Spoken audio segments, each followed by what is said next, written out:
Bonjour à toutes et à tous, bienvenue à la toute première conférence du Salon de l'année 2020-2021. Nous avons le plaisir de recevoir aujourd'hui Christian Chavagneux et Joanne Humbert pour parler d'un sujet aussi commun que mystérieux pour beaucoup d'entre nous, la dette publique. Avant toute chose, pour tous les Zoomers qui nous regardent, n'hésitez pas à utiliser le chat ou à noter vos questions. On vous laissera bien évidemment du temps en deuxième partie de cette conférence pour poser des questions à nos deux intervenants. Christian Chavagneux, bonjour. Vous êtes docteur en économie et titulaire d'un master en économie politique internationale de la LSI. Vous avez enseigné à Sciences Po, à Paris-Dauphine, avant d'être chargé d'études à l'Agence française de développement, puis économiste à la Société Générale et chargé de mission au Commissariat général du Plan. Vous êtes aujourd'hui rédacteur en chef de la revue L'économie politique et éditorialiste du mensuel Alternative économique. Vous m'avez demandé de présenter votre dernier livre qui est Les plus belles histoires de l'escroquerie aux éditions du Seuil. Joanne Humbert, bonjour également. Vous êtes professeur associé à HEC, diplômé de l'école polytechnique. Vous êtes titulaire d'un doctorat en économie de la Toulouse School of Economics. Vos travaux sont régulièrement publiés dans les revues internationales de finance et d'économie, à l'instar de Journal of Finance et Review of Financial Studies. Votre recherche porte sur l'entrepreneuriat et l'innovation, ainsi que les frictions sur les marchés financiers et bancaires et l'assurance vie. Alors, avant de vous laisser la parole, je vous vois déjà trépigner d'impatience à travers ma caméra. Permettez-moi juste quelques petites secondes pour que je puisse recontextualiser le thème de ce soir. Nous sommes le 25 septembre 2020 et la une des Échos stipule « Hausse record de la dette publique française ». Cette dernière a gonflé de 114,1% du PIB fin juin, soit 2 638,3 milliards d'euros, en hausse de 12,7 points par rapport à fin mars, soit la plus forte augmentation trimestrielle depuis que l'INSEE publie cet indicateur. Vous l'avez compris, sous le coup de la crise sanitaire, les indicateurs flambent. Entre financement des mesures de chômage partiel, report de charges et compensation des baisses des recettes fiscales du fait de la rechute de l'activité économique, l'agence France Trésor a connu de meilleurs jours. Petit rappel, en décembre 1995, la dette publique correspondait à 55% du PIB. Alors, faut-il s'inquiéter de la montée des dettes? Christian Chavagneux, je vous laisse ouvrir la parole, le débat. Merci pour cette introduction et merci pour votre invitation. C'est un vrai plaisir de débattre avec les étudiants. Vous l'avez dit, j'ai enseigné plusieurs années à Sciences Po et à Dauphine. Donc voilà, c'est toujours un plaisir pour moi que de parler aux étudiants. Alors je vais revenir effectivement sur ce thème qui intrigue beaucoup, à savoir la montée des dettes. Et ma question, ce sera, est-ce que cette montée des dettes nous prépare à la prochaine crise financière?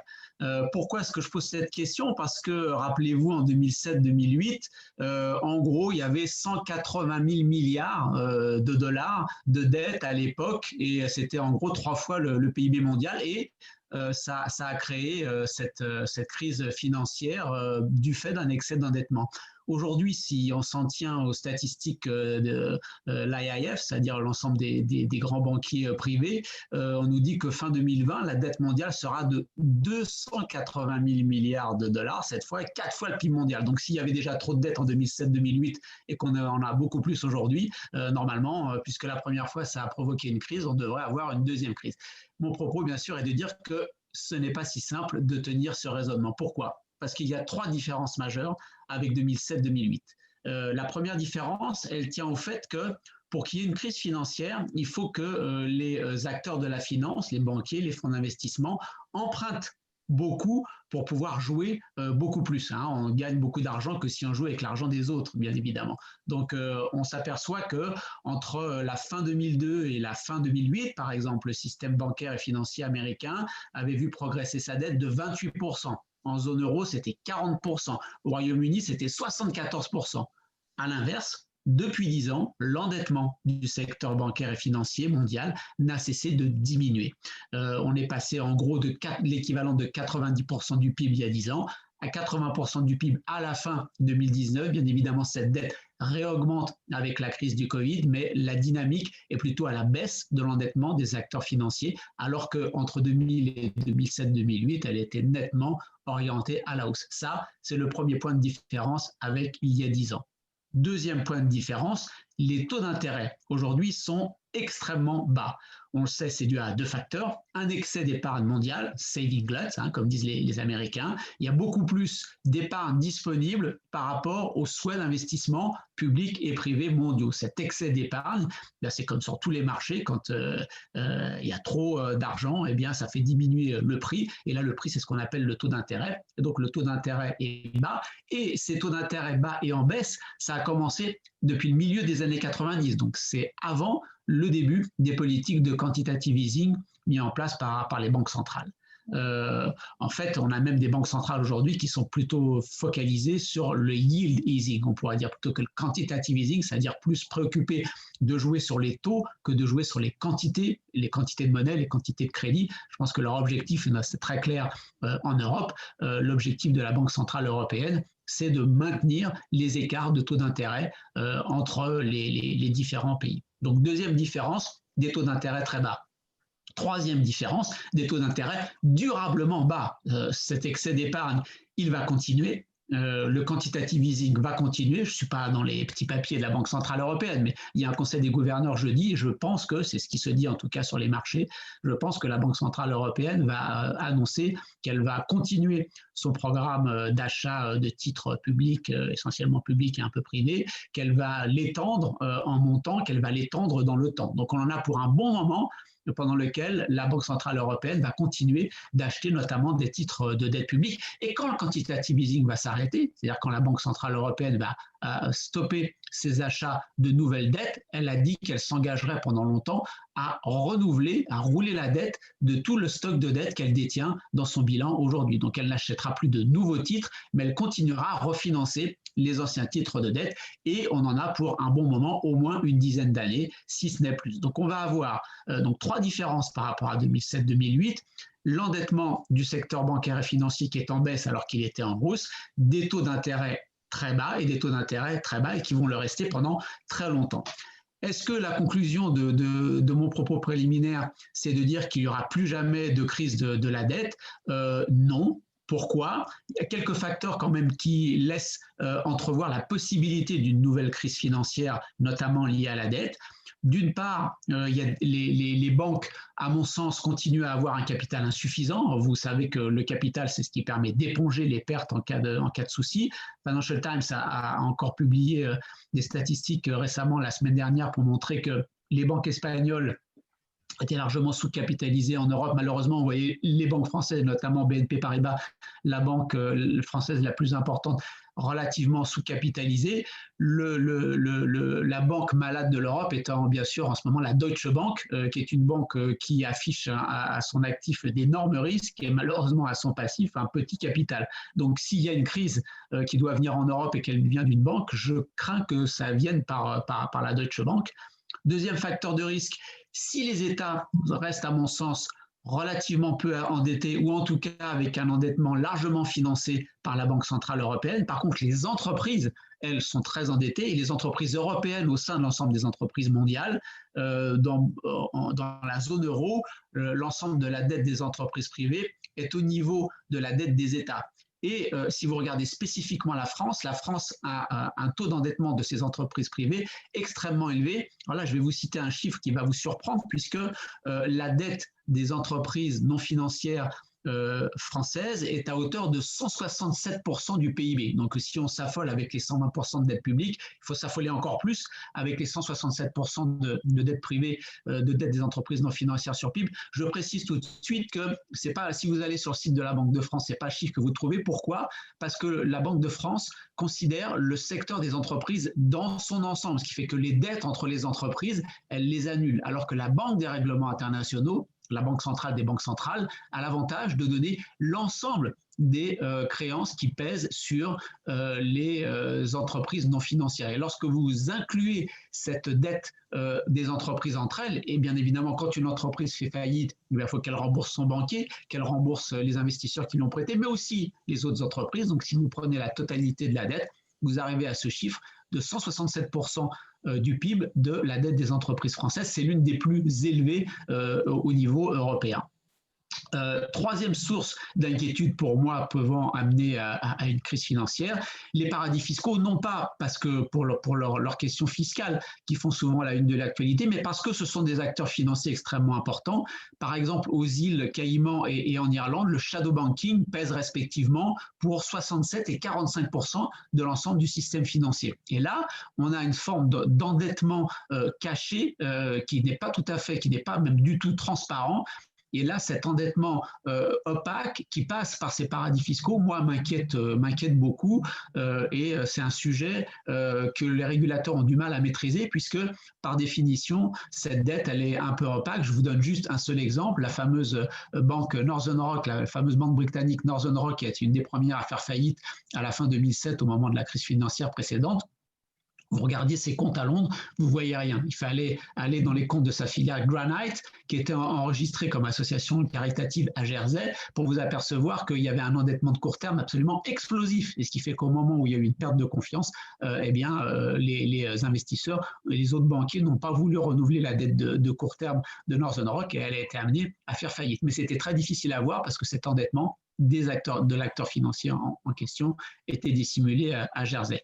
Enfin, vous avez aujourd'hui même le Fonds monétaire international qui nous dit qu'en termes d'instabilité financière, les cyberattaques sont en train de prendre un rôle extrêmement important. Les chiffres sont assez impressionnants d'attaques contre les établissements financiers. Si non seulement les attaques contre les établissements financiers, c'est essayer de récupérer les comptes et de vider les comptes, mais c'est aussi une attaque sur les systèmes de paiement, ce qui fait que l'argent arrive à circuler.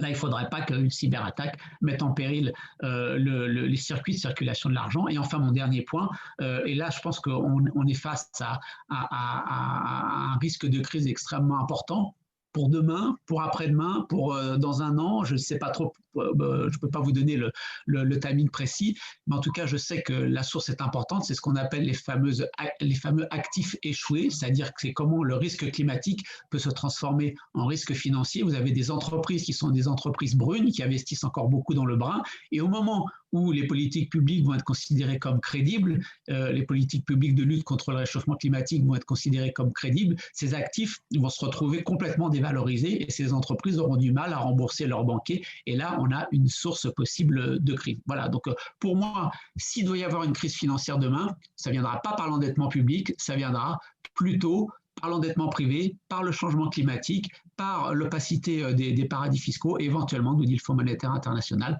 par les cyberattaques contre les établissements financiers. Voilà pour ces petits propos introductifs. Très bien, merci beaucoup, Monsieur Chavagneux.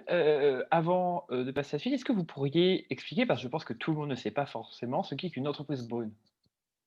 Une entreprise brune, c'est une entreprise qui investit beaucoup dans des techniques ou qui émet beaucoup de CO2, voire qui investit dans des techniques d'extraction de pétrole, des mines, etc. En tout cas, c'est une entreprise qui émet beaucoup de CO2 et qui va se retrouver avec ce que du côté des régulateurs financiers, on appelle des actifs échoués, c'est-à-dire des actifs dont la valeur va s'écrouler à partir du moment où on va considérer que si vous émettez trop de CO2, eh bien, vous n'êtes plus une entreprise intéressante. Très bien, merci beaucoup, monsieur. Donc, va-t-il y avoir une crise de la dette bientôt? Normalement, non, mais plusieurs raisons qui peuvent faire qu'il y ait des problèmes. Monsieur Humbert, je vous ai vu vous agiter pendant l'intervention de monsieur Chavagneux. Est-ce que vous avez une réponse? Est-ce que vous êtes plutôt d'accord ou est-ce qu'au contraire, vous avez des objections à nous proposer?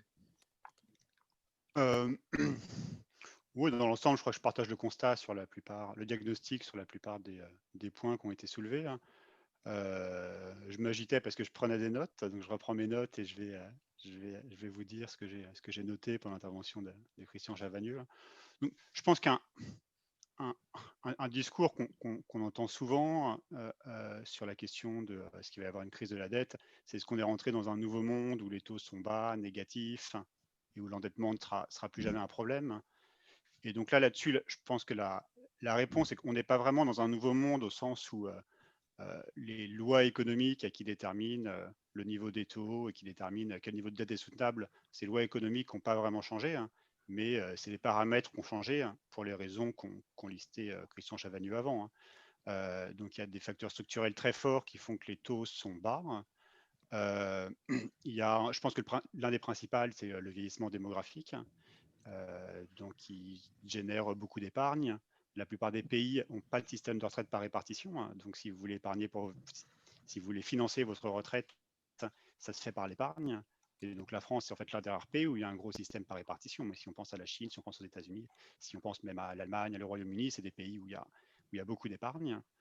Un autre facteur, c'est la baisse de la croissance, l'incertitude sur le futur. Donc ça génère beaucoup d'épargne de précaution.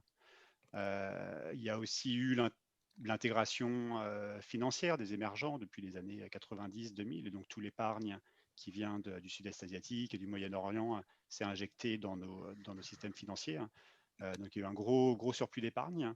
Et donc vraiment, on parle beaucoup des politiques monétaires qui datent de la crise de 2008, mais je ne suis pas sûr que c'est un rôle si important que ça dans la baisse des taux. Il y a vraiment des facteurs structurels qui sont qui sont en plus et probablement plus importants que la politique monétaire. Ça fait à peu près 30 ans que les taux baissent. Donc c'est vraiment des facteurs très, très puissants. Côté demande de capital aussi, il y a l'investissement des entreprises n'est pas très grand. Donc il y a un peu des débats parmi les économistes de pourquoi l'investissement capital n'est pas si élevé. L'une des raisons notées, c'est la baisse du secteur manufacturier dans l'économie et l'augmentation des services et de la tech qui demande moins d'investissement physique. Si vous pensez à Google, Amazon et Apple, ils ne font pas beaucoup d'investissement en capital. Leur principal problème, c'est qu'ils ont trop de cash plutôt que pas assez. Donc ça, c'est comme une différence par rapport à il y a 50, 60 ans. Et donc le résultat de ça, c'est des taux très très bas. Et donc ce que ça implique pour les États, c'est que c'est très facile de se financer. Et donc disons à court moyen terme, on ne voit vraiment pas quand on pourrait y avoir à nouveau des crises de la dette publique, du moins pour des pays comme la France, qui n'ont pas trop de risques de solvabilité, quoi. Donc là-dessus, je partage le constat. Donc quels sont les risques dans le futur, probablement pas à très court terme, mais à plus à moyen terme? Donc à nouveau, là, je crois que je partage les diagnostics. Côté entreprise, là, la sortie de la crise Covid, elle va probablement être très très douloureuse. Donc le système bancaire, il y a un endroit où les régulateurs se sont pas trop trompés, c'est que quand après la crise de 2008, il y a eu pas mal de nouvelles régulations qui ont été mises en place des deux côtés de l'Atlantique, qui ont été beaucoup critiquées, et j'étais parmi ceux qui critiquaient. Il faut reconnaître que là, malgré la grosse crise dans laquelle on est, il n'y a toujours pas eu de faillite bancaire. Toutes les banques ont l'air de survivre. C'est grâce aux... Il y a plein de raisons pour lesquelles elles survivent, en particulier c'est parce que les États sont là. Mais il semblerait quand même que les réformes qu'on a faites depuis 2008 n'ont pas été complètement inefficaces. Donc c'est quand même un facteur d'optimisme. Mais il y a quand même Deutsche Bank et d'autres institutions financières sont peut-être en problème. Et donc, c'est les entreprises non financières, effectivement, où la sortie, donc la dette des entreprises non financières a pas mal augmenté. C'est spécifique à la France. Donc, par exemple, en Allemagne, c'est pas vrai du tout. C'est vraiment spécifique de la France, où la dette des entreprises non financières, donc des entreprises normales, a pas mal augmenté. Et donc là, encore plus depuis la crise Covid. Et donc là, la gestion de la sortie de crise va être compliquée. Donc là, en France, l'État est en train d'assurer tout le monde et de garantir tous les prêts. Donc, il n'y a vraiment pas de problème à court terme. Le nombre de faillites n'a pas du tout augmenté encore en France. Mais la gestion de la sortie de la crise va être un enjeu très important de décision de politique publique. Et l'autre source de risque, qui est aussi à plus long terme, en revenant aux États, c'est la France et l'Allemagne, enfin l'Allemagne évidemment, même la France, je ne vois pas trop de risque de dette publique, de crise de dette souveraine. Maintenant, les autres pays de la zone euro, donc là, les taux d'intérêt, même en Italie, en Espagne, même en Grèce, sont vraiment très très faibles. Ils sont faibles en partie parce que la BCE est en train de racheter toute la dette. Donc là, en Europe, la BCE détient un tiers de toute la dette publique. Et depuis la crise Covid, donc il y a eu beaucoup de dettes qui a été émises pendant la crise Covid, à peu près en France, c'est 20% du PIB. Les 3/4 ont été achetés par la BCE. Donc là, depuis l'année dernière, c'est la BCE qui finance les États. Donc évidemment, les taux sont très bas. Est-ce que ça, c'est soutenable à long terme? Donc pour les pays, disons, du Sud et les pays qui ont la croissance économique plus faible en Europe, là, c'est moins sûr que ce soit complètement soutenable. En fait, ce qui se passe, c'est qu'en ce moment, il y a une coordination des anticipations. Tout le monde anticipe que l'Italie pourra facilement repayer sa dette. Pourquoi elle pourra repayer sa dette? C'est parce qu'elle pourra emprunter à nouveau auprès de la BCE pour repayer sa dette. Et donc, tant qu'on pense que la BCE sera là pour acheter, ça coordonne complètement les anticipations et tout le monde pense que la dette est sûre et ça la rend sûre. Mais ces cercles vertueux peuvent marcher dans les deux sens, quoi. si tout d'un coup on se met à penser que la dette ne sera pas sûre, ce qui s'est passé en 2011 avec l'Italie, c'est des équilibres qui peuvent être assez fragiles. Donc, je pense qu'on ne peut pas complètement exclure le risque à nouveau de crise comme on a eu en 2011 à plus long terme. Et en particulier, on voit qu'il y a pas mal de résistance politique de l'Allemagne en particulier pour que la BCE se mette à racheter trop de dettes. Donc là, c'est la crise. Donc tout le monde a mis de l'eau dans son vin, mais ce n'est pas complètement clair, même d'un point de vue politique, à quel point c'est tenable à très long terme. Je vous remercie, Monsieur Humbert, pour donc cette première approche du sujet. Donc, je retiens peut-être plus d'optimisme que Monsieur Chanavagneux, dans le sens où, justement, vous notez que la manière dont le système a réagi aux crises de 2008 montre une certaine efficacité aujourd'hui, ou du moins plus efficace que ce que les gens critiquaient à l'époque. Et également le fait que la dette des entreprises non financières a augmenté. Donc, c'est ce que vous soulignez également. Avant d'embrayer sur le débat, avec Arthur, on se disait que justement, ça serait peut-être très intéressant pour les gens qui nous regardent aujourd'hui de définir les termes du débat de manière extrêmement simple et concise. Toutes les questions autour de la dette, donc qu'est-ce que la dette publique? Qu'est-ce que c'est cette histoire de taux d'intérêt? Qui finance la dette des États? Et ce qu'on peut comparer avec la dette des entreprises? Donc vraiment, de manière extrêmement simple, en quelques mots, est-ce que vous pourriez définir tout ce vocabulaire un petit peu technique, s'il vous plaît? Donc, je vais demander par exemple à Monsieur Chavagneux si vous voulez prendre la parole. Je crois que c'était le prof qui donnait les définitions. Qu'est-ce que c'est que la dette publique? C'est très simple. Vous avez l'État a un budget, donc il a des recettes qui viennent principalement des recettes fiscales, pas que, des dépenses et comme chez nous, quoi. Lorsque vos dépenses sont supérieures à vos recettes, vous avez un déficit. Contrairement au bon père de famille qui ne peut pas s'endetter pendant très très longtemps, l'État français, qui est parmi les États qui ont toujours remboursé sa dette depuis un siècle et demi, 2 siècles, donc il y a une longue histoire de remboursement de la dette. Donc, dès que vous avez un déficit, il faut aller chercher des investisseurs, des financeurs. Et ces financeurs, ils font extrêmement confiance à la France. C'est la raison pour laquelle elle peut emprunter depuis très, très longtemps. Alors, jusqu'aux années 70, elle avait une toute petite dette publique.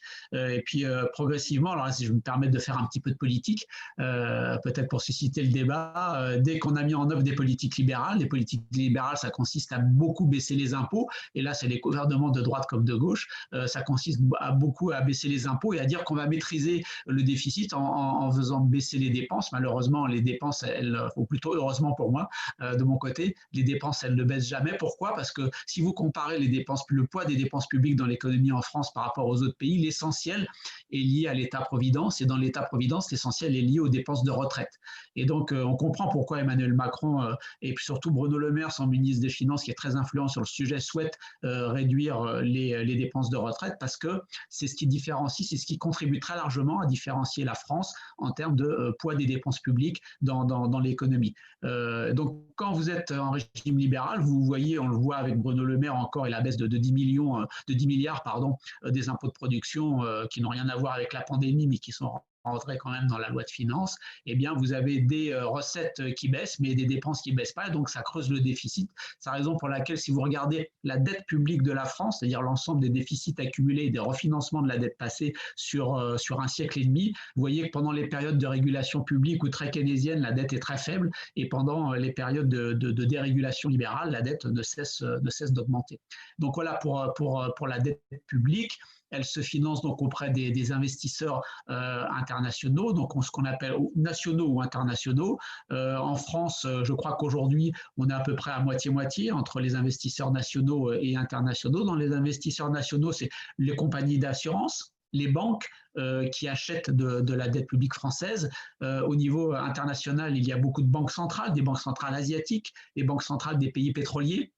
Et puis, il y a une bonne partie de notre dette, en fait, qui est, si vous regardez où sont situés les principaux créditeurs de la France, ils sont situés au Luxembourg, à Londres et aux îles Caïmans. En fait, c'est Patrick Artus, l'économiste en chef de la banque Natixis, qui avait montré ça. Au Luxembourg, donc ça veut sûrement dire qu'il y a des Français qui financent la dette française en passant par le Luxembourg pour éviter de payer trop d'impôts sur les intérêts qu'ils touchent. Par Londres, c'est sûrement les banques centrales asiatiques et les banques centrales des pays exportateurs de pétrole. Et par les îles Caïmans, c'est sûrement des investisseurs institutionnels américains. Donc, vous voyez, vous avez ce mélange entre des investisseurs français qui ont besoin d'avoir des titres de dette sûrs, et la dette publique française est un titre de dette sûr, et puis des investisseurs étrangers qui cherchent soit du rendement jusqu'à ces dernières années, mais maintenant la France emprunte jusqu'à 10-15 ans à des taux d'intérêt négatifs, soit de la sécurité dans un monde d'incertitude, savoir qu'on préfère payer une petite commission, c'est comme si chaque fois qu'on achète de la dette publique française, l'agence France Trésor nous a dit que depuis le début de l'année, la France emprunte à 10 ans au taux d'intérêt de moins 0,14%. C'est-à-dire qu'à chaque fois qu'un investisseur nous prête de l'argent, à chaque fois qu'il nous prête 100 euros, il nous redonne 14 centimes en plus. Simplement pourquoi? C'est un peu quand la dette française, c'est un petit peu un coffre-fort. Donc, il nous paye le service de garder son argent pendant une dizaine d'années. Donc, voilà pour ce qui est de la dette publique. Et peut-être que si M. Ambert veut compléter sur les autres définitions. Non, très bien, très clair. À moins que Laura, vous aviez encore une question. Oui, alors c'est très bien parce que M. Chavagneux a défini plusieurs termes d'une traite. Il nous restait un terme qu'on aimerait bien définir avant d'embrancher sur le débat. En quelques mots, qu'est-ce que c'est un taux d'intérêt, s'il vous plaît, M. Ambert? J'y vais moi. Qu'est-ce que c'est un taux allez-y. Donc le taux d'intérêt, c'est le prix de location de l'argent. Donc c'est quand vous empruntez, que ce soit un ménage, une entreprise, un État. On emprunte 100 aujourd'hui. Le taux d'intérêt, c'est combien il faudra rembourser demain. Donc si le taux d'intérêt, c'est 10%, on remboursera 110 à la fin de l'année. Et donc les 10, c'est la rémunération pour le prêteur. En fait, ça fait 10 ans que j'enseigne à HEC. Donc il y a 10 ans, quand je commençais à enseigner, j'enseignais que le taux d'intérêt ne pouvait pas être négatif. C'était une règle d'airain qui était inviolable. Donc je n'étais pas le seul à être fautif. Je crois que j'avais appris ça aussi à l'école. Et puis tout le monde avait appris ça. Je pense que Christian Chavagneux a appris ça à l'école aussi. Et donc la raison pour laquelle j'avais une explication à donner à mes étudiants, c'est que je leur disais les taux d'intérêt ne pourraient pas être négatifs parce que si le taux d'intérêt il était de moins 10%, personne n'accepterait de prêter aujourd'hui 100 et de se faire rembourser 90 l'année prochaine. Et les gens préfèrent garder un billet de 100 euros sous leur matelas et récupérer leur billet de 100 euros à la fin de l'année. Donc c'est pas complètement absurde ce que j'enseignais à mes étudiants il y a 10 ans. Il y avait un peu de vérité là-dedans. En fait, ce qui est possible, c'est d'avoir un taux d'intérêt de moins 1%, parce que peut-être que je préfère que l'État français me rembourse 90 euros l'année prochaine de manière certaine, alors que le billet de 100 euros sur mon matelas, peut-être qu'on va me le voler. Et donc c'est le prix du service dont parlait Christian Chavagneux. Je suis prêt à payer un petit service pour qu'on me garde l'argent de manière sûre. Par contre, un taux d'intérêt de moins 10%, ça, on ne voit pas trop comment c'est possible. Là, probablement, je pourrais avoir un coffre-fort chez moi pour moins cher que ça. Et donc, ce que ça veut dire, c'est que là, avec les taux qu'on a disons, à zéro, quoi, entre 0 et moins 1, on a probablement atteint un minimum. Et donc, ce que ça veut dire, c'est que les banques centrales qui avaient l'habitude donc, ce que faisaient les banques centrales, et donc pour continuer de répondre à votre question, c'est le taux d'intérêt à court terme, il est contrôlé par les banques centrales. Et donc, ce qu'elles font en temps normal, les banques centrales, c'est que quand l'économie va bien et on a des risques d'inflation, la banque centrale, elle monte un peu les taux d'intérêt. Comme ça, c'est plus coûteux pour les entreprises de s'endetter et ça freine un peu l'investissement et ça réduit les risques d'inflation. Et à l'inverse, quand l'économie est en panne, il n'y a pas assez d'investissement, pas assez de consommation, la banque centrale baisse le taux d'intérêt. Et comme ça, c'est plus facile pour les entreprises d'investir, éventuellement les ménages de s'endetter pour consommer. Et ça relance l'économie. Mais une fois que les taux d'intérêt sont à 0 ou à moins 0,2, en fait, ce qu'on appelle je ne sais pas comment on dit en français, il y a une limite à la lower zero bond, il y a une limite à 0%, on ne peut pas vraiment aller en dessous. Et donc maintenant, il n'y a plus vraiment de marge de manœuvre pour les politiques monétaires. C'est plus possible de baisser le taux d'intérêt. Et donc, ça met sur la table, peut-être c'est quelque chose dont on va pouvoir parler par la suite. Beaucoup d'économistes disent maintenant que la politique monétaire, c'est fini, puisqu'on a atteint le minimum possible. Maintenant, la seule manière de relancer l'économie, si on souhaite le faire, c'est par la politique fiscale et c'est par la dépense publique. Très bien, merci beaucoup pour cette définition. On va partir sur les questions. Alors d'abord, j'ai vu dans la première présentation de Monsieur Chavagneux quelque chose qui a titillé ma curiosité. Vous dites que on investit moins que ce qu'on pourrait, à savoir qu'on a trop d'épargne par rapport aux opportunités d'investissement. Mais alors, si tel est le cas, pourquoi est-ce qu'on emprunte de l'argent? si l'épargne est déjà disponible et déjà supérieure aux opportunités d'investissement, pourquoi est-ce qu'on a besoin d'emprunter? Alors, lorsque vous êtes un ménage, si vous voulez acheter votre logement, lorsque vous êtes une entreprise, si vous voulez investir, vous pouvez disposer de vos propres revenus et de votre propre épargne. Mais généralement, c'est insuffisant et donc il faut aller chercher des financements à l'extérieur. Il faut aller chercher l'épargne des autres. C'est vrai aussi pour un pays, hein. Les États-Unis vivent en permanence sur l'épargne des autres. Le déficit de la nation américaine, aux États-Unis, il n'y a pas assez d'épargne par rapport au niveau d'investissement souhaité. Donc, il faut aller chercher de l'épargne à l'étranger. Ce qui me permet au passage d'expliquer une petite chose, c'est qu'en France, on est tous passés par Jean de La Fontaine et La Cigale et la Fourmi. Alors, la cigale, elle a chanté tout l'été, mais elle dépend absolument de la bonne volonté de la fourmi industrieuse qui a mis de l'épargne de côté. Donc, généralement, on a en tête l'idée que celui qui épargne ou celle qui épargne a beaucoup de pouvoir, le créancier a plus de pouvoir que le débiteur. On voit bien, par exemple, avec les États-Unis que ce n'est pas du tout le cas. Les États-Unis chantent et dansent sur la table depuis des dizaines et des dizaines d'années et vivent sur l'épargne des autres pays, du Japon, de la Chine. Aujourd'hui, il faut savoir qu'en zone euro, il y a plus d'épargne que de volonté d'investissement et donc une partie de notre travail, de notre épargne, va financer la cigale américaine qui chante et qui danse sur la table. Voilà, donc ça c'est, on peut avoir beaucoup d'épargne disponible au niveau mondial et soi-même, lorsque l'on souhaite investir, ne pas disposer de l'ensemble des revenus disponibles pour investir et donc on va chercher l'épargne des autres. Il se trouve qu'aujourd'hui, pour toutes les raisons qu'a dit Monsieur Humbert et qui sont structurelles, en plus des politiques monétaires des banques centrales, il se trouve qu'il y a beaucoup d'argent disponible qui est prêt à s'investir, mais beaucoup plus d'argent disponible que la volonté d'investissement à la fois des entreprises privées et des États, puisque aujourd'hui l'investissement public dans l'ensemble des grands États industrialisés est pratiquement à un niveau le plus bas historiquement. En France, c'est absolument catastrophique. Ça fait sur les 10 dernières années, 15 dernières années, je pense que c'est les 10 dernières années, on a divisé par deux notre montant d'investissement public. Et l'investissement public, ça veut dire des hôpitaux, ça veut dire des écoles, ça veut dire des routes, ça veut dire beaucoup d'infrastructures qui sont nécessaires pour bien faire fonctionner le pays et pour bien faire fonctionner les entreprises privées et les rendre compétitives. On oppose souvent l'État aux entreprises privées. Je pense qu'au contraire, la complémentarité est extrêmement forte. Avec un État faible qui investit peu, va impacter négativement la compétitivité des grandes entreprises qui sont sur son territoire. Donc voilà, on peut avoir encore une fois beaucoup d'épargne disponible, prête à s'investir, et en étant soi-même un investisseur, en étant soi-même un entrepreneur ou un ménage, ne pas disposer de l'ensemble de l'épargne disponible pour pouvoir investir. Donc, il faut aller la chercher. Il se trouve que quand il y a beaucoup plus d'argent disponible que de gens qui veulent utiliser cet argent, eh bien, ça fait baisser le prix et ça fait baisser le prix, en l'occurrence, c'est le prix de l'argent. Ça fait baisser beaucoup les taux d'intérêt. C'est ça la conséquence économique. Très bien, merci à vous, Monsieur Chavagneux. Monsieur Humbert, est-ce que vous avez des remarques sur ce qui vient d'être dit? Ouais, je pense qu'un peu la suite logique de cette question, c'est les taux sont bas, donc c'est très facile de s'endetter. En tout cas, ça coûte pas cher de s'endetter, hein. Et il y a la question de savoir est-ce qu'on a assez d'opportunités d'investissement, comme vous le disiez, hein. Et donc en particulier pour la puissance publique, là c'était vraiment très facile de financer du déficit et des investissements ou des dépenses. Et donc je pense que la question pertinente à court et moyen terme, c'est pas est-ce que l'État français va faire défaut, c'est est-ce qu'il doit s'endetter, hein, et si oui, qu'est-ce qu'il doit faire de cet argent-là, hein. Et donc je crois que c'est ça la question politique qui va se poser, enfin qui se posait déjà avant la crise, hein, c'est pas une nouvelle question, hein, et qui va se poser de plus en plus là avec la sortie de crise. Donc il y a deux manières en fait, il y a deux raisons pour lesquelles on peut vouloir faire du déficit. Une des raisons, c'est un peu pour les raisons keynésiennes, quoi. Pendant les crises, est-ce qu'on a envie de faire du déficit pour relancer la consommation?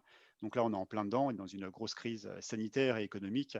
Donc là, je crois qu'il n'y a vraiment pas de débat sur cette question-là. Je crois que même les économistes les plus libéraux sont d'accord que quand la consommation est en berne, il faut bien aider les gens à consommer. Donc là, il n'y a pas vraiment de débat en ce moment. Il faut que l'État aide les entreprises qui sont au bord de la faillite. Il faut subventionner le travail à temps partiel, les gens qui ne peuvent pas télétravailler. Donc là, il n'y a pas vraiment de débat là-dessus et l'État doit faire ça jusqu'à la fin de la crise sanitaire. Mais en fait, à plus long terme, la question, ça va être quel est le rôle de l'État dans les investissements dans l'investissement. Hein. Est-ce que l'État doit être un État stratège qui va commencer à investir dans les secteurs d'avenir, à faire beaucoup de dépenses publiques, à aider à créer des champions nationaux, etc. Et je pense que ça va être là-dessus les enjeux, en particulier en lien avec la transition énergétique. Les enjeux vont être là-dessus. Mon avis personnel sur la question, c'est que l'État va avoir un rôle à jouer dans les secteurs dans lesquels il y a une défaillance du marché, des entreprises privées. Et ce n'est pas tous les secteurs. Hein. L'État n'a pas forcément vocation à intervenir dans tous les secteurs. Donc, il y a quelques secteurs où je crois qu'il n'y a vraiment pas de doute, où là, l'État a vraiment réduit la voilure. C'est l'éducation et la recherche fondamentale. Donc, ça fait 10 ans que l'État baisse les dépenses d'éducation et de recherche fondamentale, ce qui est vraiment complètement incroyable. Et quand on voit l'évolution du monde et du poids industriel des différents secteurs. Et quand on voit aussi les discours publics, les actions ne sont pas vraiment du tout en fait avec ça. L'autre domaine dans lequel il va y avoir besoin d'intervention publique, c'est la transition énergétique. Donc c'est clairement un cas où la pollution, c'est des externalités. Et donc c'est clairement un cas où l'État a sa place pour mettre en place d'une manière ou d'une autre le principe du pollueur-payeur. Par contre là, il y a plusieurs manières d'intervenir. Il y a une manière vraiment très libérale qui est de fixer un prix du carbone et puis laisser le marché se dépatouiller avec ça. Donc moi, c'est ma position. Moi, je pense que l'État devrait faire juste ça et rien faire d'autre. Ou alors, l'État peut commencer à choisir est-ce que l'énergie hydrogène, la pile à hydrogène, c'est mieux que la pile à autre chose ou pas. Donc, l'État français est plutôt engagé là-dedans. Je ne suis pas sûr que ce soit une très bonne idée, mais je pense que dans le futur, la question va être comment utiliser l'argent qu'on va pouvoir lever par de la dette pour financer la transition énergétique et peut-être la recherche, même si je ne suis pas très optimiste sur ce qui se passe en France. Mais en tout cas, ça serait la voie à suivre. Très bien, merci à vous. Je vais continuer sur ce que vous venez de dire en vous interrogeant, vous ou Monsieur Chavagneux, sur le financement de cette dette. Je pense particulièrement au cas du Japon, qui, vous le savez mieux que moi, est le pays dans le monde avec le plus de dette publique, parce que cette dette publique est un peu particulière.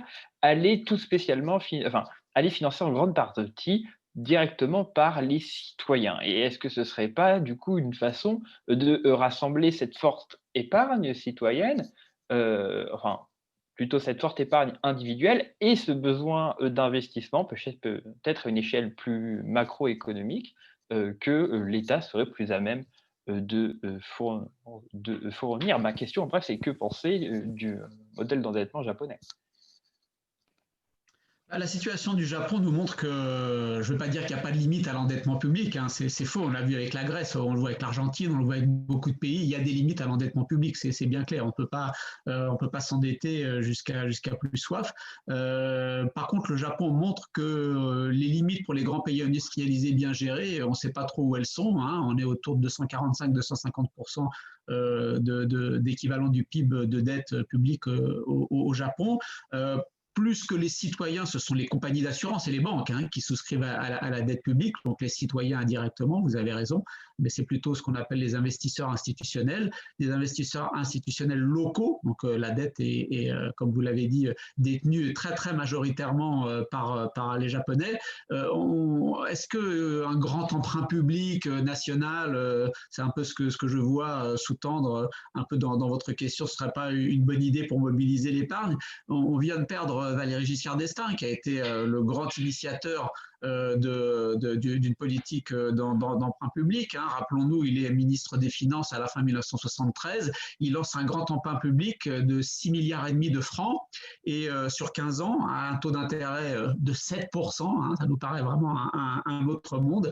Et 15 ans après, lorsqu'on fait à l'agence France Trésor le bilan du remboursement, donc nous avons emprunté 6,5 milliards, nous avons remboursé 90 milliards de francs. Parce que M. Giscard d'Estaing, malheureusement, a eu la mauvaise idée de lier le remboursement, y compris du capital, sur les cours de l'or qui vont exploser à partir de la deuxième moitié des années 70.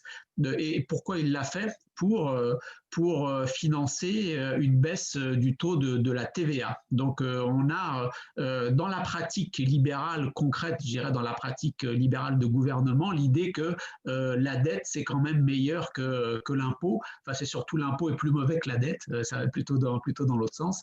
Et donc c'est pour ça que ça corrobore ce que je disais tout à l'heure, à savoir que c'est sous les politiques libérales que la dette publique augmente plus parce que les impôts baissent plus. Donc vous voyez, cet exemple concret qu'on a en France de mobilisation de l'épargne publique par un grand emprunt national, malheureusement, n'a pas été une bonne expérience historique pour nous. J'aimerais revenir sur ce que vous aviez dit tout à l'heure, Joanne Humbert, justement, selon les propos selon lesquels l'État devrait fixer le marché et rien d'autre. Et j'ai une question pour vous, Monsieur Chavagneux. Est-ce que vous êtes plutôt État libéral ou État interventionniste? Je pense que si vous connaissez Alternative économique, la réponse va de soi. C'est sûr, oui. Nous, on pense plutôt que l'État a un rôle positif à jouer dans l'économie, non pas en substitution du secteur privé. Bien sûr, l'État ne doit pas se mêler de tout faire, et quand le secteur privé le fait bien, eh bien, laissons le secteur privé le faire, sauf que il y a besoin de règles. Pour encadrer, par exemple, nous, on se battait depuis le début des années 2000 pour qu'il y ait un meilleur encadrement de la finance, parce que quand vous lisez les économistes qui ne sont pas les économistes bien en cours, qu'on appelle les économistes orthodoxes, mais quand vous lisiez les économistes hétérodoxes, hein, vous l'avez rappelé, moi j'ai été formé à la London School of Economics par Susan Strange, et Susan Strange, elle écrit un livre en 1986 qui explique comment les risques sont en train d'être disséminés dans le secteur financier, comment ça va amener des crises financières. Et son dernier livre, juste avant son décès, qui est publié en 1998, s'appelle Mad Money. Et dans Mad Money, il y a l'explication de ce qui deviendra, l'explication théorique, générale, bien sûr, elle n'avait pas prévu la crise des subprimes, mais les mécanismes de dissémination des risques sont déjà bien explicités. Donc, si vous lisiez les économistes hétérodoxes, vous compreniez que des marchés financiers et des banques sans contrôle, ou avec de moins en moins de contrôle, parce qu'heureusement, le système bancaire n'est jamais resté sans contrôle, ça va pas dans le bon sens et ça provoque les crises, ça prépare les crises de demain. Donc moi, oui, bien évidemment, je suis pour un État qui intervienne par la réglementation. Je suis en faveur d'un État qui intervienne par le financement des infrastructures nécessaires qui vont permettre aux entreprises privées d'être compétitives. Je suis pour un État qui, lorsque, appelons-le comme ça, lorsqu'il y a des défaillances de marché, c'est-à-dire lorsque les acteurs économiques privés, lorsque les grandes entreprises ne vont pas assez vite dans le réchauffement climatique, eh bien, il faut des règles pour les inciter à aller un peu plus vite. Lorsqu'il n'y a pas assez de parité homme-femme au sein des conseils d'administration et qu'on a beau dire qu'il faudrait qu'il y en ait un peu plus, ça ne bouge pas, bien, il faut que l'État impose des règles qui font que les entreprises finissent par changer, etc., etc. Donc là, je pense que aussi bien que sur le plan des infrastructures que publiques nécessaires, qu'en termes de réglementation et bien sûr en termes d'État-providence, hein, que l'État organise par le prélèvement et la redistribution les aides pour tous nos accidents de la vie, quand on est malade, quand on est au chômage, quand on est vieux et qu'on est à la retraite. Je pense que ça fait aussi partie du rôle de la... C'est un bien commun public que de proposer ce genre d'intervention. Donc pour ces trois types d'intervention, moi je suis plutôt en faveur de cette intervention publique. Et Joanne Humbert, du coup, vous penserez que l'État devrait être plus neutre que régulateur? Non, je pense que l'État doit être régulateur. Je pense que la vision un peu orthodoxe, donc il y a ce qu'on appelle orthodoxe maintenant, hein, je ne sais pas vraiment en fait ce que ça veut dire. Hein. Disons qu'une partie du discours qui était porté par les hétérodoxes il y a 30 ans, c'est-à-dire un peu les questions de, je sais pas, risque, les cycles de crédit et les crises financières, qui étaient déjà en fait un peu déjà dans le je sais pas si c'était orthodoxe ou hétérodoxe il y a 30 ans, hein, mais maintenant c'est complètement intégré dans ce qu'on appelle l'économie mainstream qu'on apprend quand on fait son doctorat de finance à HEC. Dans les premiers cours, on parle des crises, de comment les agents forment leurs anticipations et comment ça conduit à des crises. Donc c'est vraiment les principaux sujets de recherche en finance sont sur les imperfections de la finance, en fait, dans la recherche depuis depuis peut-être 10 ou 15 ans, quoi. Donc en fait, je dis ça pour la finance, et c'est un peu vrai en éco aussi, hein. Donc ouais, de la vision un peu mainstream, libérale de la plupart des économistes, des universitaires, c'est que l'État doit fixer les défaillances de marché, hein. Mais donc les défaillances de marché, c'est assez large, quoi. Donc c'est dans le cas de la politique environnementale, c'est fixer un prix du carbone. Dans le cas de la finance, les externalités, c'est quoi? C'est que les banques ont des incitations à prendre beaucoup de risques en se disant qu'elles seront sauvées par les États en cas de problème. Et donc la manière de les réguler, donc, il y a des débats sur quelle est la meilleure manière de les réguler. Il n'y a pas vraiment de débat sur le fait qu'il faut les déréguler d'une manière ou d'une autre. Et donc les capitaux les réglementations qui ont émergé après 2008, où les banques ont dû détenir plus de capital, c'est un peu la vision mainstream qu'ont la plupart des économistes et que je soutiens aussi, hein. Mais après, les débats sont plutôt sur exactement sur les choix des paramètres de ces politiques, mais sur le principe, je partage aussi cette vision, hein. Et donc après, le troisième rôle de l'État, enfin le deuxième rôle de l'État, hein, c'est sur la redistribution, hein. Mais là, en un sens, c'est plus vraiment une question économique. Là, c'est vraiment une question de choix. Disons, c'est plutôt le bon fonctionnement ou le mauvais fonctionnement démocratique des pays, hein, qui va décider du niveau de redistribution, hein. Et les économistes là-dessus ont quelque chose à dire sur peut-être quelle est la manière d'organiser la redistribution, hein. Mais les économistes n'ont pas grand-chose à dire sur le niveau de redistribution optimal. C'est vraiment des choix de société. Donc moi, j'ai une préférence à titre personnel, mais pas vraiment à titre d'économiste, hein. Très bien, merci beaucoup à vous, monsieur Humbert. Alors, ce qui se dégage de tout ce qu'on a dit, c'est, en fait, est-ce qu'on peut dire qu'aujourd'hui, donc à l'échelle mondiale ou peut-être à l'échelle européenne, française, comme ça nous concerne peut-être un peu plus, est-ce qu'on a un problème de dette publique? Est-ce qu'on a vraiment un réel problème d'endettement? Ah donc monsieur Chavagneux, est-ce que vous avez un avis sur la question? Oui, j'ai un avis sur la question et je le partage, comme disait l'autre. Non, je crois qu'aujourd'hui, on n'a pas de problème d'endettement pour les raisons que j'ai exposées tout à l'heure, à savoir que on a aujourd'hui une banque centrale européenne qui est tout à fait active et qui va le rester pendant très très longtemps. La Banque centrale européenne cette année a acheté plus de dette publique française, plus que le surcroît de dette lié à la pandémie. Donc aujourd'hui, elle détient entre 20 et 25% de la dette publique française. Donc il y a vraiment aucun souci. C'est de la dette qui, si elle portait un intérêt, serait, donc vous savez, c'est la Banque de France en fait qui intervient au nom de la Banque centrale européenne pour acheter la dette publique française.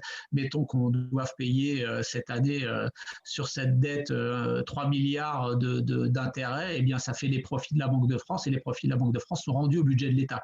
Donc même si on avait un taux d'intérêt positif pour cette partie de la dette, ce serait de la dette gratuite. Et c'est de la dette gratuite qui va le rester pendant un moment. Encore une fois, je pense que jeudi, lorsque le Conseil des gouverneurs va annoncer de nouvelles mesures de soutien au rachat de dette publique par la Banque centrale européenne, et peut-être même donc un soutien avec plus de montants et peut-être même un étalement dans le temps. C'est-à-dire que cette politique d'achat de dette publique, elle ne va pas s'arrêter l'année prochaine, mais plutôt en 2022, mi-2022, voire fin 2022. Je ne sais pas ce qu'annoncera le Conseil des gouverneurs. Donc on a encore de longs mois pendant lesquels la Banque centrale européenne va nous aider à financer cette dette, vraiment, et ce surcroît de dette lié à la pandémie, donc aucun souci. Et en plus, comme je disais tout à l'heure, lorsqu'elle va arrêter d'acheter les nouvelles dettes, on a vu que lorsque la Réserve fédérale, il y a quelques années, a dit bon, non seulement on arrête d'acheter les nouvelles dettes, mais en plus les dettes anciennes qui arrivent à échéance, on va pas les refinancer. Ça a créé une panique immédiate. Donc la Banque centrale européenne et de nouveau la Banque centrale américaine, fort de cette expérience, vont mettre beaucoup d'années avant d'arrêter de refinancer, c'est-à-dire de reprêter de l'argent pour rembourser la dette ancienne. Donc même quand le quantitative easing va s'arrêter, même lorsque la Banque centrale européenne n'achètera plus de dette publique française, elle continuera à refinancer l'ancienne dette publique qui a été liée à la pandémie. Donc, moi, j'ai aucun problème, enfin, j'ai pas d'incertitude ou de souci sur la capacité de la France à rembourser sa dette. Malheureusement, le gouvernement, lui, semble avoir des soucis, puisqu'il a déjà créé une commission qui est chargée de réfléchir à la façon dont on pourrait gérer ce surcroît de dette qui est déjà largement géré par la Banque centrale européenne et pour les 10 prochaines années. Mais là, je pense qu'on retrouve l'influence politique. Pardon, là, je sors de l'économie et je fais de la politique. Je pense qu'on retrouve l'influence de Bruno Le Maire, le ministre des Finances, qui est tout à fait attaché à ce qu'il y ait d'ores et déjà une réflexion sur ce qu'il faut bien appeler la future austérité. Hein, puisqu'en dépit du fait qu'il n'y a aucun problème de financement pour les 10 prochaines années de la dette publique française, notre ministre des Finances considère qu'il faut d'ores et déjà, parce que c'est son objectif politique depuis 40 ans qu'il fait de la politique, il faut absolument réduire les dépenses publiques, et donc il a réussi à faire installer cette commission qui va plancher sur qu'est-ce qu'on doit faire de cette dette publique une fois qu'on sera sorti de la pandémie. Bon courage pour les experts qui vont participer à cette commission, si vraiment ils veulent réfléchir de manière technique. Qui peut dire dans quel état sera l'économie française dans 1 an ou dans 2 ans, avec quel niveau de recette fiscale, avec quel niveau de déficit public? Moi, je pense que ça va être très, très difficile de savoir ça. Et donc, donner des directives sur la politique économique à l'horizon de 2-3 ans, ça va pas être facile du tout, sauf si le résultat est déjà acquis avant même que la commission se réunisse. Et moi, c'est ma crainte. C'est-à-dire qu'on nous indique qu'il faille diminuer les dépenses publiques absolument pour maîtriser dans le moyen long terme notre dette. Et comme je disais tout à l'heure, la France a un surcroît ou un surpoids, comme diraient les libéraux, de dépenses publiques par rapport aux autres pays, parce que notre État-providence est plus développé, et en particulier parce que le poids des retraites est plus développé que dans les autres pays. Donc on voit bien peut-être que Bruno Le Maire fait rentrer par la fenêtre ce qu'Emmanuel Macron, le président de la République, a fait sortir par la porte, à savoir qu'il souhaite, Emmanuel Macron, toujours avoir sa réforme des retraites, mais il comprend bien que d'ici la fin 2021, ça ne va pas être possible, et qu'en pleine campagne présidentielle, on n'organise pas une réforme aussi importante que la réforme des retraites. Donc je pense qu'il y a un jeu politique là, on fait de l'économie politique, pas seulement de l'analyse économique.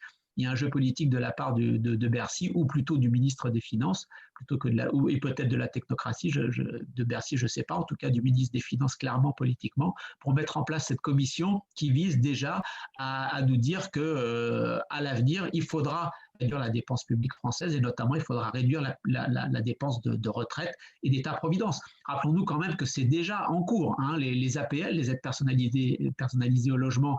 Il y a une réforme en cours qui va démarrer au 1er janvier 2021, dont l'objectif est de réduire les versements d'APL. Il y a à partir du 1er avril une réforme de l'assurance chômage qui a été décidée par le gouvernement, qui va être mise en œuvre et qui va consister à réduire les montants d'assurance chômage qui sont distribués. Et puis jusqu'à récemment, il y avait aussi donc cette réforme des retraites qui, une fois que vous enlevez, qui a beaucoup d'aspects très très techniques, mais une fois que vous balayez tous les aspects techniques, la finalité politique était claire, il fallait dépenser moins. Donc cette austérité, cette réduction de l'État-providence, elle était déjà prévue par le gouvernement actuel, et à mon sens, comme je vous le disais tout à l'heure, je ne pense pas que ce soit la bonne solution et la bonne piste pour l'avenir de la France. D'accord, très bien. Merci beaucoup, monsieur Chavagneux. Laura, est-ce que tu aimerais dire un petit mot avant qu'on passe aux questions du public, ou est-ce qu'on bascule tout de suite? Alors, j'ai une dernière question. Donc, selon Marc Toiti, la moins pire des solutions consisterait à miser sur la croissance en favorisant l'investissement et l'innovation.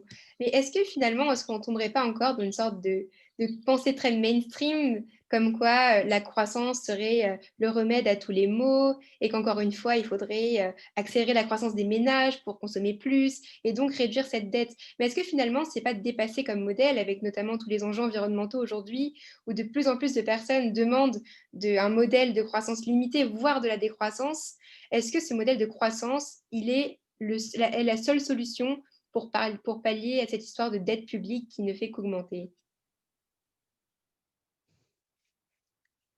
C'est pour moi la question? Oui, allez-y. Ouais. Je ne sais pas ce que Marc Toiti avait en tête, donc je ne vais pas me faire je vais pas faire je trouve plus mes mots, hein. Chercher décrypter ce qu'il avait dit, hein.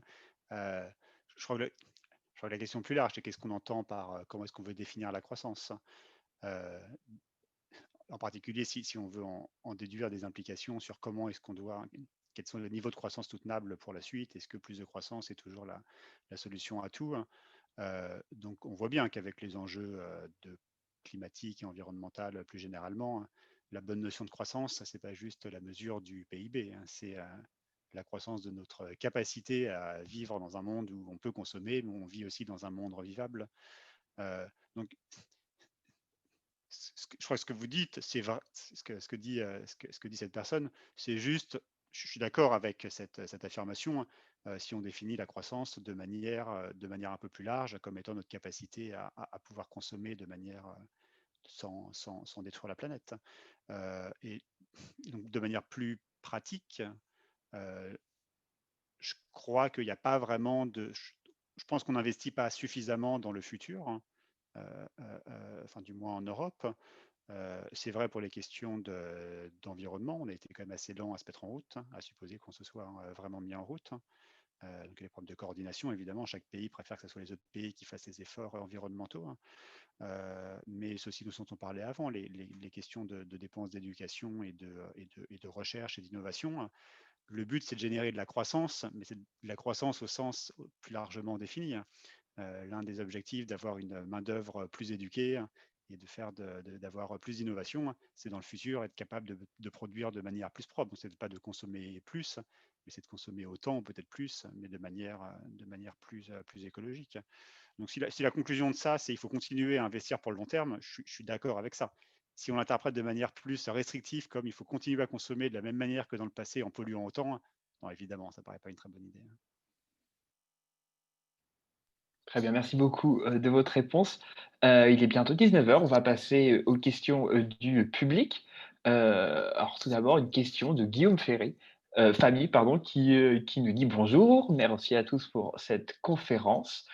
Si on a autant d'épargne en Europe, pourquoi n'arrive-t-on pas à investir, à trouver des opportunités d'investissement quand on connaît les défis auxquels font face les entreprises françaises, digitalisation, automatisation, développement durable, transition énergétique, etc. C'est une bonne question qu'il faudra poser aux chefs d'entreprise. De fait, il y a un excès d'épargne par rapport aux souhaits d'investissement. Pourquoi? Alors que, comme le signale la question, numérisation, réchauffement climatique, formation des salariés, professeur Humbert vient d'en parler, il y aurait beaucoup de motifs d'investissement, surtout dans une période où les taux d'intérêt sont faibles, y compris pour les grandes entreprises d'ailleurs, hein. Il n'y a pas que les États qui peuvent emprunter. Alors les grandes entreprises n'empruntent pas à taux négatif, quoique certaines grandes entreprises, je pense, ne sont pas loin de zéro. Mais de fait, il y a un manque d'appétence pour l'investissement des grandes entreprises et même des plus petites. Pourquoi? Ça, c'est la bonne question. Si vous êtes keynésien, vous dites que c'est parce que la demande effective, c'est-à-dire la demande anticipée pour l'avenir de la part des chefs d'entreprise, ben, elle n'est pas folichonne. Donc, pourquoi investir si vous pensez que vous aurez du mal à trouver vos clients, hein, puisque l'épargne ne fait pas l'investissement, comme le revenu ne fait pas la consommation. Il y a toujours plusieurs motifs à la consommation, hein, comme disait Keynes, ou plutôt plusieurs motifs à l'épargne. Vous pouvez avoir une épargne de précaution qui fait qu'en sortie de pandémie, vous vous demandez si vous allez garder votre job, et donc vous épargnez un petit peu plus. Vous pouvez avoir un motif de spéculation. Oui, vous avez de l'argent, vous avez de l'épargne, mais mieux vaut aller jouer sur les marchés financiers. D'ailleurs, c'est l'une des raisons qui explique pourquoi les entreprises françaises sont plus endettées que les autres entreprises au sein de la zone euro et que d'autres entreprises dans le monde, c'est que malheureusement, elles jouent, enfin heureusement ou malheureusement, je ne sais pas, elles jouent un jeu financier de fusion-acquisition, d'achat d'entreprises étrangères qui font qu'elles jouent sur la valeur boursière des entreprises qu'elles ont achetées. Donc, quelque part, c'est quand même un peu un endettement qui vient nourrir un jeu spéculatif de la part des grandes entreprises qui n'est pas forcément très, très sain. Donc, voilà, il y a aussi ce que certains ont appelé la financiarisation de l'économie, à savoir que les actionnaires sont privilégiés de toute façon. Et donc, lorsque vous êtes une entreprise profitable qui arrive à dégager des profits, qu'est-ce que vous faites? Est-ce que vous embauchez plus? Est-ce que vous investissez plus? Ou est-ce que vous distribuez plus de dividendes à vos actionnaires? Et tous les résultats montrent que la France fait partie de ces pays où les grandes entreprises distribuent le plus d'actionnaires, de dividendes à leurs actionnaires. Alors, est-ce que ces dividendes vont s'investir par ailleurs dans d'autres entreprises pour développer l'investissement et l'économie? Malheureusement, non. Est-ce que ces dividendes, au moins, ils sont taxés correctement? Je vous rappelle qu'en France, on déclare plus d'allocations chômage que de dividendes reçus, alors qu'à mon avis, on distribue beaucoup plus de dividendes que d'allocations chômage, donc ça échappe aussi à l'impôt. Donc, bien évidemment, lorsque vous êtes un investisseur et que vous donnez votre capital à une entreprise privée, il faut rémunérer ce capital. Je ne suis pas du tout contre les dividendes, bien évidemment. Les dividendes sont nécessaires aux investisseurs qui apportent leur capital, mais autant certaines entreprises comprennent bien que lorsque vous avez un apport de capital privé, on verse des dividendes privés, autant, me semble-t-il, beaucoup d'entre elles, surtout dans les grandes, mais les affaires LuxLeaks nous ont montré que ça touchait aussi les PME et les ETI, lorsqu'il y a des investissements publics et les entreprises renaclent plutôt à payer les dividendes publics. Alors pardon, ça ne s'appelle pas un dividende public, ça s'appelle des impôts en fait en termes économiques, mais elles n'acceptent pas de verser ou moins, elles essaient de minimiser ce versement de dividendes publics, donc ces impôts par toutes les fameuses stratégies d'optimisation fiscale agressive, comme dit l'OCDE, qui visent à minimiser la façon dont elles devraient payer leur juste part d'impôts. Donc voilà, la question est bonne, alors qu'il y a beaucoup d'épargne, alors que les taux sont très faibles, alors qu'il y a nécessité de beaucoup investir. Pour toutes ces raisons, malheureusement, on reste à un niveau d'investissement souhaité largement supérieur au niveau d'épargne disponible, et c'est pas très bon pour l'avenir de l'économie européenne. Très bien, merci beaucoup. Ah, Monsieur Humbert, vous souhaitiez dire quelque chose? Ouais, je voulais ajouter le fait qu'il y a beaucoup de livres et de recherches qui s'écrivent en ce moment, en particulier aux États-Unis, exactement sur la question qui était soulevée, que vous avez citée, qui est pourquoi est-ce qu'il y a aussi peu d'investissement. Et donc, il y a deux camps qui s'affrontent aux États-Unis sur cette question-là. Il y a un camp qui est mené en particulier par Thomas Philippon, qui est un prof français qui est un prof à NYU, un prof de finance à NYU. Et donc lui qui met en cause le déficit de concurrence aux États-Unis. Il dit les marchés américains sont devenus très peu concurrentiels. Il y a des grosses entreprises qui dominent tous les marchés. Et quand vous êtes en monopole, il n'y a pas vraiment d'incitation à investir, à produire plus. Vous mettez vos prix de monopole et puis ça ne consomme pas beaucoup de capital de faire ça. Vous n'allez pas beaucoup investir. Et il y a un autre camp qui est plutôt mené par des gens comme David Autor ou Daron Acemoglu qui disent que ça n'a rien à voir avec la concurrence, c'est vraiment qu'il y a des changements technologiques et c'est lié à la question justement que vous lisiez. La transformation digitale, donc toutes les entreprises y sont confrontées, mais ça ne demande pas beaucoup de capital. Quand vous voulez quand vous passez d'une banque physique qui a des machines, des guichets partout et que vous avez une banque en ligne, vous avez besoin de quelques bons businessmen, quelques bons HEC qui comprennent bien le fonctionnement des big data et de la banque en ligne. Vous avez besoin de bons ingénieurs qui vont être capables de coder tout ça. Vous n'avez pas besoin de l'acheter peut-être quelques serveurs. Vous allez louer des serveurs Amazon. Donc, c'est même pas très gourmand en investissement en capital physique. Et vous n'avez pas besoin d'investir beaucoup. Et cette logique, elle s'applique dans plein de secteurs. Et donc, c'est le deuxième camp. Ce qui est intéressant de noter, c'est que Philippon, qui est dans le premier camp, qui dit que c'est un problème de concurrence, il a écrit un bouquin précisément là-dessus, qui s'appelle Le grand retournement, comment les États-Unis ont abandonné the free market, la concurrence. Et donc le point de Philippon, c'est que les États-Unis sont devenus ce monde horrible de cartels, à contrario de l'Europe, qui est le bonheur de la concurrence libre et non faussée. Et donc on peut penser de ce qu'on veut de ça, mais ce que ça implique, c'est que même cette hypothèse de concurrence, probablement personne ne pense qu'elle s'applique de baisse de la concurrence. On ne pense pas vraiment qu'elle s'applique en Europe, enfin, du moins ce camp n'y pense pas. Donc ce que je retiens de ça, et ça me paraît assez raisonnable, c'est de penser qu'en fait ces évolutions de la digitalisation, qui est vraiment un trend de long terme à mon avis, est en fait l'un des contributeurs du faible investissement et de la baisse des taux. D'accord, très bien. Peu d'investissement parce qu'en fait, il n'y en a pas tant besoin que ça dans la nouvelle économie. Alors, question suivante d'Aurélien Thibault.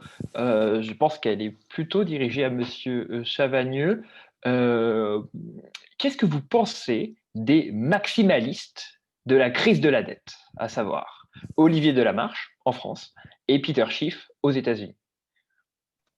Alors, qu'est-ce que c'est les maximalistes de la dette publique? C'est quoi leur thèse? Si Aurélien Thibault est encore là, je serais ravi qu'il nous l'explique parce que je n'en ai pas la moindre idée.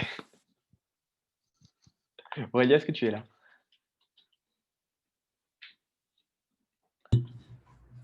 En gros, il s'agit de très peu d'économistes qui nous annoncent une crise comme une crise grecque, mais pour la France, l'Angleterre et les pays d'Europe occidentale. Oui, c'est vrai que Peter Schiff avait annoncé de 2008, 18 mois avant, je crois. Alors, ce qui est amusant, c'est que vous avez des économistes très libéraux ou très à droite sur le plan politique et des économistes très keynésiens et très à gauche sur le plan politique qui vous annoncent de concert une crise de la dette publique.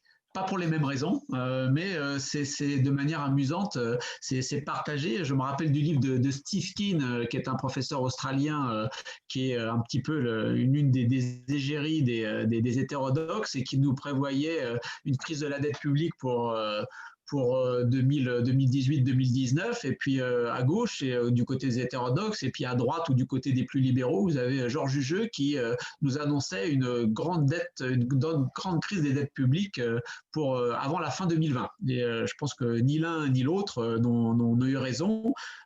Pourquoi pour les raisons que j'ai mentionnées en introduction, je pense. Hein, c'est que lorsqu'une crise, pour qu'un endettement excessif devienne une crise financière, il y a plusieurs conditions. Il faut d'abord qu'il y ait des innovations financières, des nouvelles façons de gagner de l'argent, et que ces innovations financières, déjà qu'elles existent, ensuite qu'elles soient mal contrôlées ou peu contrôlées par la puissance publique, et qu'ensuite l'endettement, l'effet de levier, comme on dit, vous devez connaître ça à HEC, hein, soit important, et pour que au moment où la bulle éclate et que vous perdez vos paris, eh bien vous vous retrouvez avec la valeur d'actifs qui sont bien inférieurs à votre dette et vous ne pouvez pas rembourser. C'est ça qui fait la crise. Or aujourd'hui, comme j'ai essayé de le montrer dans mon propos introductif, l'endettement des acteurs financiers n'est pas du tout sur la même dynamique que ce qu'il était entre les années 2000 et 2010. Aujourd'hui, les taux d'intérêt, donc le coût de la dette, le service de la dette est très très faible. Si vous regardez la progression de la dette publique française depuis le milieu des années 90, la pente monte fortement, surtout avec les périodes de crise, 2007-2008, la pandémie.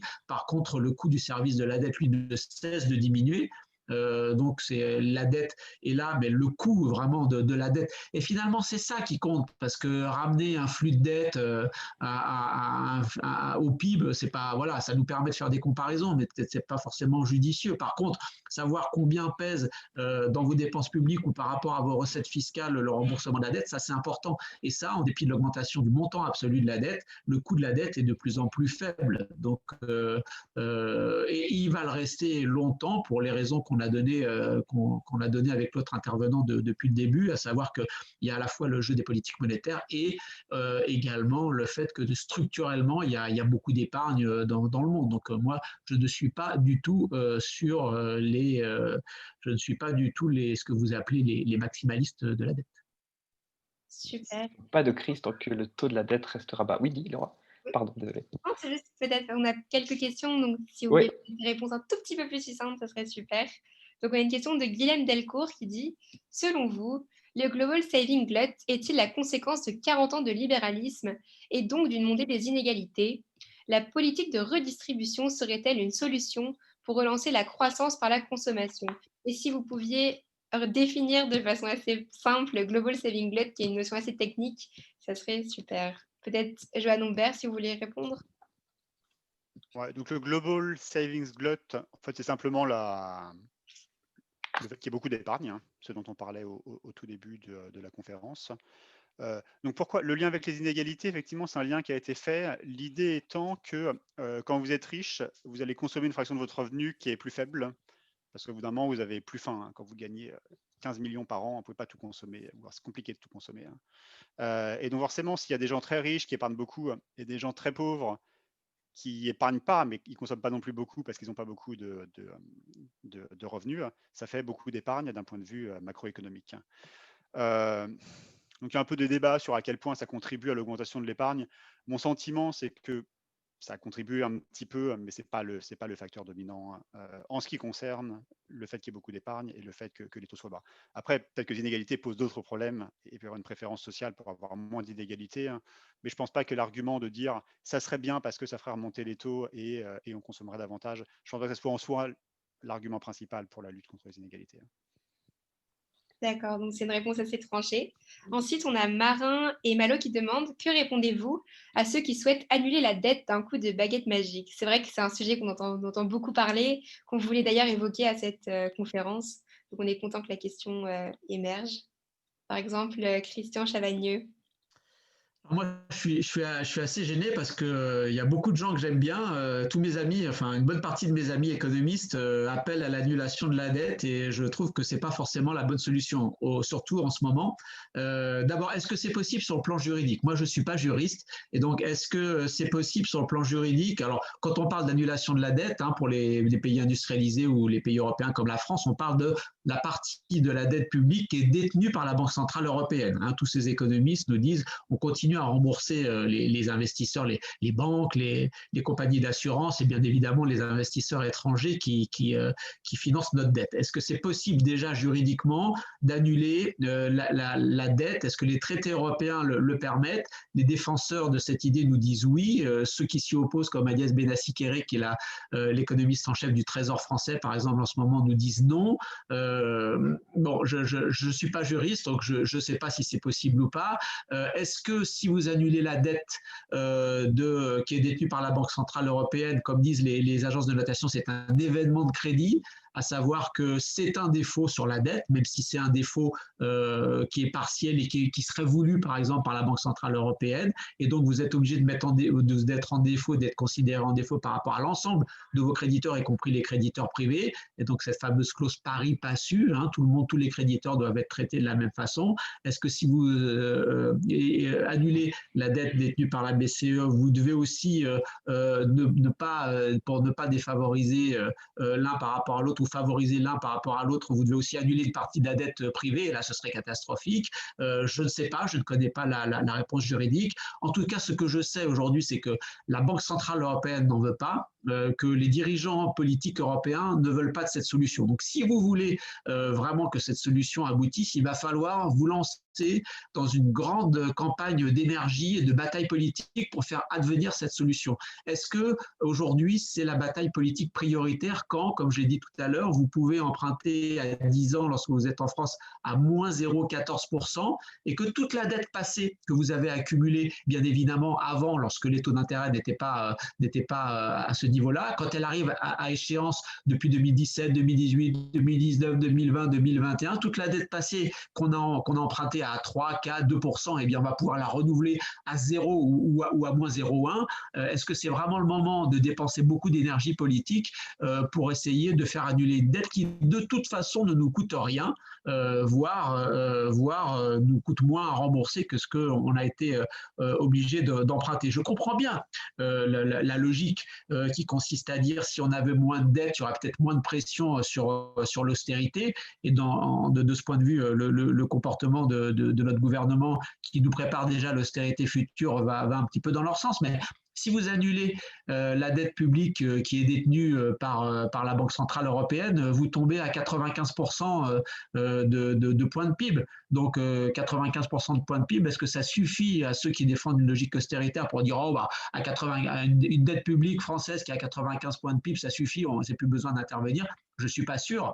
Par contre, ce dont je suis sûr, c'est que s'il fallait revenir aux 60% du traité de Maastricht. Là, ça voudrait dire que pendant les 20 prochaines années, on est obligé de dégager ce qu'on appelle un excédent primaire, c'est-à-dire un excédent des recettes sur les dépenses hors remboursement de la dette, et que ça, à côté de ça, la Grèce ou la crise des années 30, c'est une partie de plaisir. Donc, il ne faudrait absolument pas se lancer dans cette voie-là. Je pense qu'aujourd'hui, personne ne souhaite se lancer dans cette voie-là. Mais encore une fois, ma réponse serait plus politique qu'économique. Je crois qu'aujourd'hui, il n'y a pas de consensus politique pour cette solution. Et donc, dépenser énormément d'énergie pour faire annuler une dette qui ne nous coûte rien et qui ne va rien nous coûter pendant encore 10 à 15 ans, je pense que ce n'est pas la bonne solution. Merci beaucoup. Suite directe de ce que vous venez de dire, la question de Louis Dezy, qui nous dit que maintenant que les critères de Maastricht sont clairement out, qu'est-ce qui retient les États européens frugaux de ne pas s'endetter autant que leurs voisins? Ce serait de l'endettement gratuit et sans risque, comme le risque systémique est déjà assumé par leurs voisins afin de financer le bien-être de leurs citoyens et des projets de toutes sortes, environnementales, culturels, etc. Ah, ça, c'est leur choix politique, hein. Les frugaux pensent qu'il n'y a pas de stratégie politique économique de moyen long terme sans un petit peu, je dirais, la politique allemande des dernières années avant la pandémie, c'est-à-dire sans avoir pratiquement la possibilité de dégager un excédent budgétaire. Ces frugaux renvoient, par exemple, au cas italien qui serait un pays du Sud ou qui serait trop cigale et dans lequel on dépenserait trop. Je rappelle simplement dans le cadre de ce débat quel est le pays qui a dégagé le plus gros excédent primaire et de manière très durable depuis une bonne dizaine d'années en Europe, c'est l'Italie. L'Italie fait d'énormes efforts d'austérité, a fait d'énormes efforts d'austérité budgétaire pour maîtriser son déficit et même pour dégager ce qu'on appelle un excédent primaire, donc un excédent des recettes sur les dépenses lorsque vous enlevez les dépenses qui sont liées au remboursement de la dette. Donc ces pays sont faussement frugaux, ils nous donnent des leçons peut-être qui sont liées à leur culture religieuse et qui pensent que, vous savez, ça c'est l'anthropologue Greber qui nous avait montré ça, hein, dans beaucoup de langages, le mot dette a une origine étymologique qui correspond au mot péché. Donc la dette serait le péché et donc il faut absolument se sortir du péché pour être bien dans la vie. Je pense que c'est une conception tout à fait erronée. Surtout aujourd'hui que les taux d'intérêt sont extrêmement bas et vont le rester pendant longtemps. Merci beaucoup. Question pour monsieur Humbert. Cette fois-ci, c'est Louis d'Amazon qui nous demande la dette publique n'est pas un problème du point de vue des crises, mais une hausse de la dette publique ne risque-t-elle pas tout de même d'augmenter les impôts dans l'avenir? C'est sûr qu'il n'y a pas vraiment de repas gratuit, hein. L'État doit choisir comment est-ce qu'il répartit les dépenses qu'il fait, hein, et quel montant d'impôts il lève. Donc le niveau soutenable de dette a augmenté, hein, et donc là il y a une espèce de repas gratuit, hein. On a pu avoir plus de dettes, on a pu avoir de l'argent gratuit en s'endettant, hein, parce que maintenant on peut facilement soutenir 120%, donc peut-être même plus, de dette sur PIB, mais il y a une limite à ça, hein. Donc je ne sais pas si on est loin de la limite, mais le fait qu'il y ait une limite, ça implique qu'il faudra faire des choix qui sont des choix politiques et qui sont des choix de soit dépenser moins, soit avoir moins d'impôts, hein. Donc je ne pense pas que les impôts augmentent beaucoup dans l'avenir parce qu'ils sont déjà très élevés, hein, mais ce que ça implique, c'est qu'il y a une limite faire des choix sur comment est-ce qu'on dépense l'argent. En fait, ça renvoie à ce que disait Christian Chavagneux avant, hein. Pourquoi est-ce que Bruno Le Maire est déjà en train de monter des comités pour savoir comment on va baisser les dépenses après la crise? C'est parce qu'il faut faire des choix, quoi. On ne peut pas ne faire qu'augmenter les dépenses et que baisser les impôts tout le temps, hein. Donc là, les impôts augmenteront plus parce qu'ils sont trop élevés, mais la dépense va devoir être contrainte d'une manière ou d'une autre. Selon moi, le risque, là je ne partage pas tout à fait le point de vue les opinions, je pense, de Christian Chavagneux là-dessus, mais c'est plus un désaccord sur comment utiliser l'argent public. Je ne pense pas que ce qui est souhaitable, je pense que les impôts augmenteront pas, hein. Et la question, c'est est-ce qu'on va dépenser de plus en plus pour les retraites, hein, et je ne sais pas, dépenser moins pour les écoles, ou est-ce qu'on pense qu'il faudrait peut-être un jour arrêter ce trend? Donc moi, je pense qu'il faudra peut-être un jour arrêter cette tendance, hein. D'accord. Ensuite, une question de... Ah, pardon, monsieur Chavagneux, vous vouliez vous exprimer? Oui, parce qu'on vient d'avoir les projections du Conseil d'orientation des retraites qui nous montrent qu'il n'y a pas de problème de retraite, de dépenses de retraite à l'horizon 30, 40, 50 ans, tout simplement parce que les réformes passées du régime de retraite vont amener à diminuer le revenu relatif des retraités par rapport à celui des personnes salariées. Donc le rapport du corps, encore une fois, hein, du Conseil d'orientation des retraites, nous dit que le régime est équilibré, quel que soit le scénario. Vous savez, le corps fait plusieurs scénarios. Est-ce que l'efficacité de notre économie va être plutôt faible, plutôt moyenne, plutôt forte? Et même dans le scénario dans lequel notre capacité à être beaucoup plus efficace est plutôt faible, on arrive à un équilibre du régime des retraites. Donc je ne pense pas que le choix, le coût d'opportunité soit toujours plus de dépenses pour les recettes. Et en termes relatifs, ça va être toujours moins. Et moi, ma crainte, c'est que dans les années qui viennent, on retrouve quelque chose dont on avait réussi à se débarrasser, à savoir les retraités pauvres. Et moi, c'est plutôt ça ma crainte aujourd'hui. C'est vrai qu'il est équilibré là. Il est équilibré parce que les impôts le choix politique qui a été fait, c'est d'augmenter les impôts pour payer la retraite, hein. Mais peut-être qu'on aurait pu augmenter les impôts pour payer autre chose, hein. Je crois que ça va être un peu ça le débat, hein, enfin, avec le vieillissement. Enfin, la population va continuer à vieillir là, l'espérance de vie probablement continue à s'allonger, hein. Et donc je pense qu'il y a vraiment la France était enfin pas que la France, mais ce pays a quand même été un peu à la traîne sur les réformes des retraites, pas seulement l'allongement de la durée du travail, mais sur enfin, la prise en compte des carrières hachées. C'est vraiment très, très mal pris en compte. Là, pour le coup, c'était l'un des bénéfices de la réforme que voulait faire Macron, mais qui finalement est reporté, hein. L'un des autres problèmes, c'est qu'on voit le système actuel permet le jour où on prend sa retraite, on passe de 100% à 0%, hein. Ce qui est, on passe à travailler de 100% à complètement s'arrêter de travailler, hein. Et ça, on voit bien qu'il y a plein de gens qui prennent leur retraite, qui pourraient continuer à travailler à temps partiel. Ça paraît une évolution très naturelle dans le futur, étant donné avec l'augmentation du télétravail. Et l'État a vraiment un manque de vision stratégique de réfléchir à ça, hein. Les entreprises ne le mettent pas en place. Enfin, il y a vraiment un manque de réflexion sur ces questions des retraites qui font que l'équilibre actuel, c'est qu'on paye beaucoup d'impôts pour que les gens s'arrêtent relativement tôt, hein. C'est pas sûr que ce soit optimal. Super. Dernière question de Jules Galadini.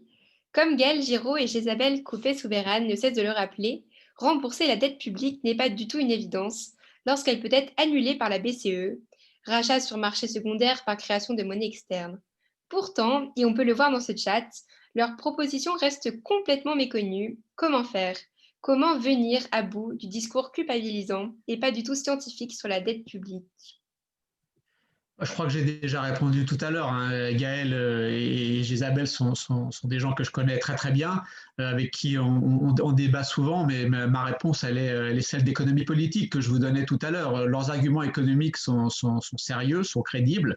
Alors, dire qu'ils sont méconnus, je pense que si vous regardez un petit peu le débat économique français, je pense qu'ils sont au contraire très très connus. On débat très souvent ces dernières semaines et ces derniers mois, surtout ces dernières semaines, de la possibilité d'annuler la partie de la dette publique française qui est détenue par la Banque centrale européenne. Mais encore une fois, mon argument, il est à la fois juridique et politique. Juridique, je ne pense pas que ce soit possible. Enfin, je ne sais pas si c'est possible du côté des traités européens. Les quelques juristes qui se sont exprimés nous disent plutôt non.